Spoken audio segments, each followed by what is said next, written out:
मित्रांनो, आज आपण BSc ॲग्रिकल्चरच्या मिड सेमिस्टर एक्झामिनेशनच्या संदर्भात एक प्रश्नपत्रिका लक्षात घेणार आहोत आणि एक सेमिस्टर एंड एक्झामची देखील प्रश्नपत्रिका घेणार आहोत. AGH 111 आणि एक्सटेन्शन 111 अशा दोन प्रश्नपत्रिका आपल्याला समजून घ्यायच्या आहेत. तर पहिली प्रश्नपत्रिका आहे आपली father of green revolution from India. तर कोणाला म्हटलं जातं फादर ऑफ ग्रीन रिव्हॉल्युशन? तर यामध्ये पहिलाच ऑप्शन आहे MS स्वामीनाथन, त्यानंतर B पीटर आहे, त्यानंतर जेथ्रो टूल आहे आणि नन ऑफ दीज आहे. तर स्वामीनाथन हे करेक्ट आन्सर आहे. त्यानंतर प्लो वॉज इन्व्हेंटेड ड्युरिंग कल्चर. तर हे कोणत्या कल्चरमध्ये डेव्हलप केलं गेलं? तर ए ऑप्शन आहे त्याच्यामध्ये चाल्कोलिथिक आहे, दुसरं आहे पेलिओलिथिक, त्यानंतर आहे निओलिथिक आणि मिझोलिथिक. तर चारपैकी एक ऑप्शन करेक्ट निवडायचं तुम्हाला. त्यानंतर निओलिथिक एज बिटवीन, आता हे कोणत्या कालखंडामधलं आहे निओलिथिक एज? तर याच्यामध्ये दिलं आहे त्यांनी 9000 ते 7500. बी आहे 3000 ते 1700, त्यानंतर 10000 ते 3700 आणि नन ऑफ दीज. तर असे चार ऑप्शन दिलेले आहेत. हा पेपर देखील काल परवाच झालेला पेपर आहे. The transitional period between the end of palaeolithic and beginning of neolithic is called as. तर याला काय म्हणायचं? मिझोलिथिक म्हणायचं की निओलिथिक की पेलिओलिथिक की नन ऑफ दीज? तर चारपैकी एक ऑप्शन निवडा. पाचवा प्रश्न आहे की is known as early food producing era. तर पेलिओलिथिक आहे का, निओलिथिक, मिझोलिथिक की नन ऑफ दीज? चारपैकी एक ऑप्शन करेक्ट आहे. त्यानंतर gahapati, the term is used for head of rich land owning family. तर अशा फॅमिलीला ही एक टर्म वापरल्या जात होती. तर याला ट्रू की फाल्स हे सांगायचं आहे आपल्याला. तर तुम्हाला जे वाटतं ते ऑप्शन तुम्ही निवडा त्यामध्ये. त्यानंतर the land of Aryans was called as land of 5 river. तर हे ट्रू की फाल्स हे सांगायचं आहे आपल्याला. त्यानंतर an improved horse drawn seed drill was invented by Jethro Tull in England. तर हे ट्रू आहे की फाल्स आहे हे सांगा. त्यानंतर Kayapo are the modern version of hunter gather people. तर ट्रू की फाल्स सांगा. त्यानंतर the stone age man started making stone tool and crude choppers. तर हे ट्रू की फाल्स हे सांगायचं आपल्याला. तर असे हे प्रश्न होते तुमचे 10 प्रश्न. हे होते मिड टर्मचे. आता आपल्याला सेमिस्टर एंड एक्झाम देखील काही विद्यार्थ्यांची सुरू आहे आणि त्यांचा एक पेपर आपल्याला प्राप्त झालेला आहे एक्सटेन्शन 111. तर त्याचे प्रश्न बघूया आपण. तर हा पेपर त्यांचा 18/5/2021 झाला आणि कोर्सचं नाव आहे एक्सटेन्शन 111. क्रेडिट आहे 2 आणि ब्रॅकेटमध्ये 2+0 म्हणजे प्रॅक्टिकल नसलेलं आहे ते. आणि 1 तासाचा वेळ होता. टोटल मार्क 80 आहे त्याला. आणि पेपरचं नाव आहे rural sociology and educational psychology. तर याच्यामध्ये 3 सेक्शन आहे, A, B आणि C. तर A सेक्शनचे all question from section A are compulsory. 24 mark आहेत आणि जवळपास 24च प्रश्न आहेत ऑब्जेक्टिव्ह टाईपचे. त्यानंतर write answer in 1 sentence of any 12 question from section B. तर 12 प्रश्नाची उत्तरं सोडवायची. त्याला 24 मार्क आहेत, म्हणजे 2-2 मार्काचे प्रश्न आहेत ते. आणि write answer in 3 to 4 sentence of any 8 question from section C. तर 8 सोडवायचे 3 ते 4 वाक्यामध्ये आणि याला 32 मार्क आहेत. तर पहिला प्रश्न घेऊया आपण सेक्शन A मध्ये. हु इज फादर ऑफ सोशॉलॉजी?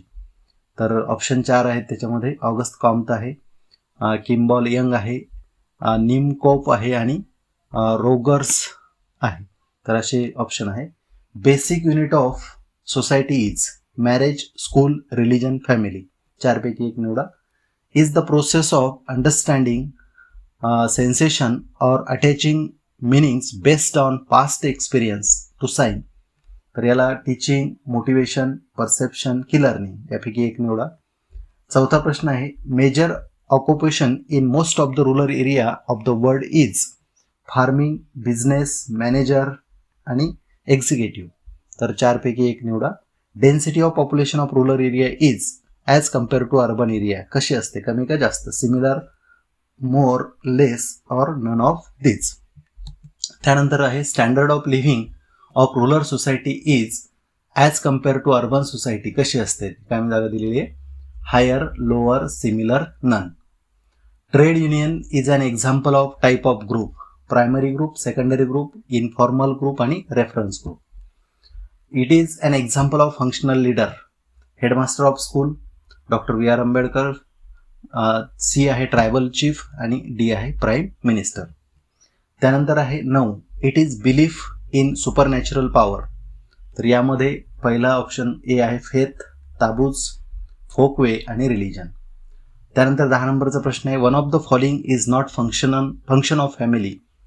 त्याच्यामध्ये आहे perpetuation of the group, care and training of the young ones, specialization आणि लॉ अँड ऑर्डर. 11 नंबरचा प्रश्न आहे की it is an example of introvert type of personality. तर फिलॉसॉफर, रिफॉर्मर, सोशल वर्कर आणि all of these. The book introductory rural sociology is written by, कोणी लिहिलं. त्यानंतर व्हायोलेशन ऑफ, पुन्हा ती तरी काय जागा आहे, is viewed very seriously, folkway, mores, convention की ताबूज. 14 नंबरचा प्रश्न आहे it is ability of individual to adjust himself to condition that arises in his environment, personality, teaching, intelligence, motivation. 15 नंबरचा प्रश्न आहे it is closed stratification, class, caste, culture, group. 16 नंबरचा प्रश्न आहे value system of rural society generally, sacred आहे, त्यानंतर secular आहे, त्याच्यानंतर बोथ सॅक्रेड अँड सेक्युलर आहे आणि नन ऑफ दीज आहे. त्यानंतर these are the customary way of behaving in the society. तर मोरस, फोकवे, ताबूज आणि कन्व्हेन्शन. 18 नंबरचा प्रश्न आहे की it is the mental and neural state of readiness of all object with which it is related. तर attitude म्हणायचं का त्याला, ॲटिट्यूड, पर्सनॅलिटी म्हणायचं का, इंटेलिजन्स म्हणायचं की मोटिवेशन म्हणायचं. तर ॲटिट्यूड, पर्सनॅलिटी, इंटेलिजन्स आणि मोटिवेशन याच्यापैकी एक निवडा. Which one of the following is not element of learning situation, teacher, learner, content, leader. 20 नंबरचा प्रश्न आहे it is any portion of community marked off from rest of social status, caste, social class, social organization, social institution. पुढचा प्रश्न आहे 21 नंबरचा don't smoke in front of elders is an example of, taboos, folkway, mores, convention. 4 पैकी एक निवडा. The term psychology is derived from word, Latin, Greek, French, Chinese. 23 नंबरचा प्रश्न आहे the relationship among the members in secondary group is personal, indirect, direct, face to face. 24 नंबरचा प्रश्न आहे it is product of heredity and environment, attitude, intelligence, personality, perception. तर हे 4 पर्यायापैकी एक निवडायचं. तर हा होता सेक्शन ए. आता सेक्शन बी, यामध्ये आहे define the term sociology, right any one example of informal group, right any one example of Morris in the society, write any 2 means of social control, define the term social change, define the term culture. त्यानंतर 7 नंबरचा प्रश्न आहे which scale is used for measurement of intelligence. 9 नंबरचा प्रश्न आहे write any one example of political leader, enlist type of social value. 10 number आहे write any one characteristic of caste system. 12 number आहे define the term educational psychology. 13 number आहे define the term social group. 14 number आहे write 3 domains of learning. Domains of learning म्हणतात त्याला, 3 domains of learning. Define the term motivation, define the term teaching. त्यानंतर section C, शेवटचा section आहे हा, differentiate between the characteristic of rural society and urban society. दोघांमधला difference द्यायचा आपल्याला. त्यानंतर what is the function of social stratification. त्यानंतर 3 नंबरचा प्रश्न आहे differentiate between primary group and secondary group. 4 number आहे इनलिस्ट प्रिन्सिपल ऑफ लर्निंग. 5 नंबरचा क्वेश्चन आहे enlist factor affecting on intelligence. 6 number आहे explain inter relationship between agricultural extension and rural sociology. 7 number आहे state the role of leader in agricultural extension. 8 number आहे explain importance of educational psychology in agricultural extension in brief. 9 नंबरचा प्रश्न आहे explain in brief about any one major social institution in rural society. 10 नंबरचा प्रश्न आहे differentiate बिटवीन folkway and mores. 11 number आहे discuss the characteristic of teacher as an element of learning situation.